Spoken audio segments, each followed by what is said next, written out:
Hello everyone, আমি Sanjita. Welcome to my mini blog. ব্রেকফাস্টটা সেরে নিয়ে শ্লোকের জন্য চিকেনটা বানিয়ে নিচ্ছিলাম।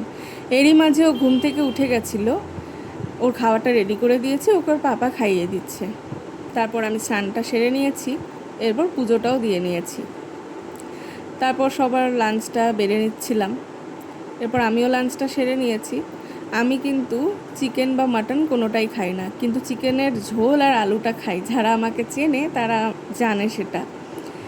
আমি চিকেন খাবো না বলে আমার জন্য ডিম হয়েছিল। এরপর আমি আম খাচ্ছিলাম, তো শ্লোককেও খাওয়াচ্ছিলাম। ও ভীষণ ভালোবাসে আম খেতে। বিকেলের দিকে এখানে ভীষণ ঝড় বৃষ্টি হয়েছিল, খুব দরকারও ছিল, যা গরম পড়েছিল। এদিকে ছেলে আর বাবা দেখো বৃষ্টি উপভোগ করছে। সন্ধ্যায় একটু বাজারে গিয়েছিলাম শ্লোকের আর ও ঠাম্মার জন্য জুতো কিনতে।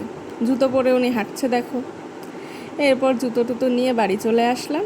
চলো আজকে আসি, টাটা।